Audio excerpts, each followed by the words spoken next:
Desde que a Rússia invadiu a Ucrânia, ataques aéreos e ofensivas por terra têm avançado pelo território do país. E além de trazer várias vítimas, estão destruindo não apenas bases militares, mas também toda a arquitetura de um país. E no vídeo de hoje eu vou mostrar alguns dos vários monumentos arquitetônicos que existem na Ucrânia que podem desaparecer se não houver um cessar-fogo imediatamente. Então, para saber tudo isso e muito mais, é só ficar comigo até o final desse vídeo. Fala galera marota, tudo jóia? Trouxe aqui em meio a esse conflito entre Rússia e Ucrânia mais um vídeo para a gente abordar aí alguns aspectos da arquitetura da Ucrânia. Então já deixa o seu like aqui e se você não é inscrito, se inscreve aqui no canal e bora pro vídeo. No dia 28 de fevereiro, o Ministério dos Exteriores da Ucrânia comunicou que o museu na região metropolitana da capital Kiev havia sido incendiado após ofensivas da Rússia. No processo, cerca de 25 obras da então artista Maria Primachenko foram destruídas. Assim, ativou o alerta da inteligência da Ucrânia e logo depois receberam uma mensagem de que haveria um ataque à Catedral de Santa Sofia, uma das obras arquitetônicas mais importantes de Kiev. Assim, a Embaixada da Ucrânia no Vaticano pediu ao governo da Rússia que não destruísse a Catedral de Santa Sofia, o que poderia acontecer naquelas horas. Mais uma vez, a pérola da Ucrânia estava sendo ameaçada de destruição pelos russos. Até então, isso tudo parece ser apenas um blefe. Assim, esperemos. A Catedral de Santa Sofia foi batizada em homenagem à antiga Basílica de Santa Sofia, que foi construída no século VI em Constantinopla, hoje conhecida como Istambul, na Turquia. Suas obras iniciaram em 1037, mas foram necessárias 2 décadas até que ela fosse realmente concluída. E em 2011, ela foi reconhecida como Patrimônio Histórico pela Unesco. E se você gostou da arquitetura bizantina dessa super catedral, você então não pode perder o próximo vídeo do canal. Rimou, hein? Rimou. É verdade. Quer dizer, às vezes não. Vou fazer um vídeo especial falando só da Catedral de Santa Sofia na Ucrânia. Então, não perde o próximo vídeo do canal, semana que vem. O próximo monumento é o Centro Histórico de Lviv. Foi construído nos séculos V e VI, durante a Idade Média, e ainda preserva a topografia e características estéticas e estruturais daquela época. Há inúmeras igrejas em seu complexo, católicas, armênias e ortodoxas. Além disso, sua arquitetura ainda guarda traços de influências barrocas e renascentistas, o que torna a área rica em uma combinação rara de influências arquitetônicas. Tá, beleza, Fel, mas o que seria aí essa arquitetura barroca? A arquitetura barroca integrava o movimento de contra-reforma da Igreja Católica na arte. É por isso, pessoal, que essa arquitetura barroca é bastante observada nas igrejas. Tudo isso para demonstrar a importância da arte cristã. Suas maiores características são a decoração exuberante e bem carregada, que exaltam bastante a religião. Presenças de murais no teto, proporção incomuns e irregulares.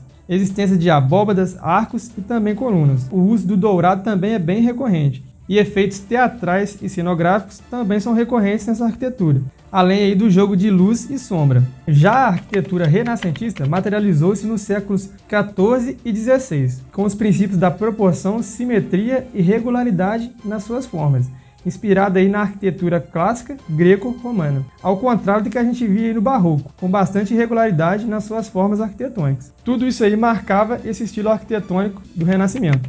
A Igreja de Santo André, um dos cartões postais da capital, a igreja foi construída entre 1747 e 1754, pelo arquiteto italiano Bartolomeu Rastrelli, e preserva um grande número de elementos do estilo rococó em seus domos e sua estrutura em formato de cruz. Atualmente está sob avaliação para se tornar também um patrimônio da humanidade pela Unesco. E aposto que também você deve estar se perguntando qual é a pegada desse estilo aí, rococó. O rococó é um estilo artístico surgido aí em 1720 e durou até 1770. O estilo mantém características do barroco, porém com mais leveza, como se fosse aí um barroco um pouco mais simplificado, com menos ornamentações.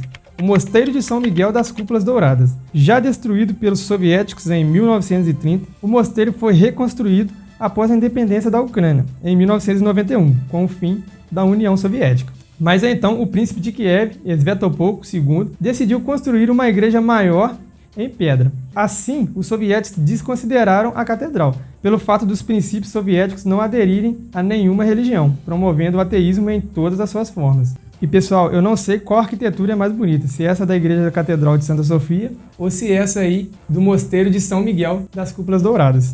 Fala aí no comentário qual vocês gostaram mais. Cidade antiga de Quersoneso Táurico. Fundada pelos gregos há cerca de 2.500 anos, a antiga cidade da Crimeia, que foi anexada pelos russos em 2014, desde então ela vem sendo palco aí de conflitos armados. E uma curiosidade, pessoal, esse lugar ainda inclui relíquias da Idade da Pedra e também do Bronze. Foi bastante importante devido à produção de vinhos, e ainda é possível ver resquícios dessas vinícolas de séculos anteriores. Essa igreja da Santíssima Trindade, em Zokiva, é parte do complexo de Tserkivas, a porção da região que inclui aí parte da Ucrânia e também da Polônia. As igrejas de madeiras, que são características da cultura local, 8 delas estão dentro das fronteiras ucranianas e, portanto, sob risco de desaparecer por conta desse conflito. Construída entre o século XVI e XIX por católicos, gregos e também ortodoxos. Elas tiveram seus designers baseados nas tradições eclesiásticas ortodoxas e possuem torres de sinos em madeiras, domos piramidais, jardins e também cemitérios. Mosteiro das Cavernas. Essa construção parcialmente subterrânea rodeia a Catedral de Santa Sofia e guarda alguns dos grandes tesouros bizantinos da Ucrânia e também da história do cristianismo, desde a sua construção em 1051. E pessoal, como ela faz parte do conjunto da Catedral de Santa Sofia, ela é considerada automaticamente um patrimônio da humanidade pela Unesco. Os antigos monges e atuais santos ortodoxos, como Santo Antônio de Kiev, construíram as cavernas ao longo do leito do rio Dnieper. Ao longo dos anos, elas passaram a ser conectadas entre si, compondo um conjunto de igrejas cristãs subterrâneas. Residência dos metropolitanos da Bucovina e da Dalmácia. Hoje pertencentes à Universidade de Chernivtsi, os prédios eram construídos para abrigar bispos ortodoxos do final do século XIX, quando a região estava sob o controle da monarquia de Habsburgo, a família da imperatriz Leopoldina do Brasil. E seu Império Austro-Húngaro combinam referências bizantinas, góticas e barrocas. O design do complexo serviu para abrigar os líderes da igreja ortodoxas e seminaristas até a Segunda Guerra.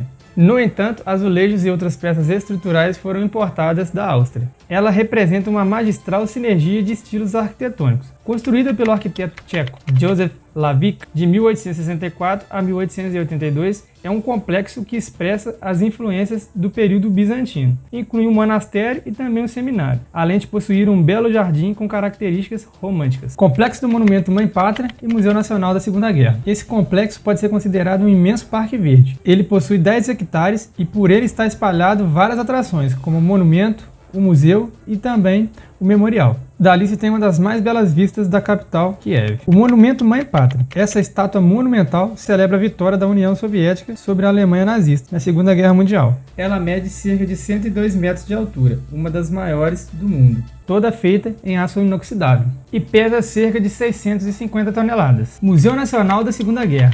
O museu conta com um acervo de mais de 400 mil objetos em exposição. A exposição acontece em 2 andares e passa por 16 salas. Memorial do museu. Esse espaço conta com um túnel onde as paredes estão esculpidas em alto relevo e contam com 5 enormes estátuas de 5 metros de altura. Elas representam a defesa corajosa da fronteira soviética da invasão alemã. Esse túnel termina na praça em frente à entrada do museu, onde existe um enorme chafariz, chamado de Chamas da Glória. Vamos conhecer agora a Praça da Independência. Conhecida como Vibrante Coração de Kiev, há séculos esse local é o mais histórico do país, local de encontro das pessoas e grandes comemorações e festivais. E claro, o marco do país na sua independência em 1990. Ali no meio da praça fica o Monumento da Independência, que tem 61 metros de altura e é feita de cobre e ouro, com a imagem do anjo Arcanjo Miguel. Ali também fica um enorme hotel, herança da União Soviética, um caixote stalinista, um movimento arquitetônico criado para mostrar a imponência da União Soviética. Por último, pessoal, mas não menos importante, temos esse belo conjunto de casas e prédios coloridos de Kiev, um mix de cores e estilos diversos de arquitetura. São prédios que parecem ser um conjunto residencial e que são bem variados na sua estética. É uma verdadeira arquitetura eclética. Alguns prédios são de arquitetura popular e existem aqueles outros que expressam bem a história da arquitetura eclética, uma mistura de barroco, clássico e também contemporâneo. E pessoal, preservar a nossa cultura ou a cultura de outras sociedades é fundamental para o desenvolvimento da humanidade. Elas marcam a história de um povo e atravessam séculos de existência. O que está acontecendo na Ucrânia é um crime contra a população e contra a arquitetura do país. É uma verdadeira tragédia de proporções monumentais. Espero que vocês tenham gostado desse vídeo, pessoal. Eu vou ficando por aqui, mas como sempre, toda semana eu posto vídeo aqui no canal. Então, se você não é inscrito, se inscreve aqui no canal e lembra de ativar o sininho para receber notificação dos novos vídeos. E até o próximo vídeo.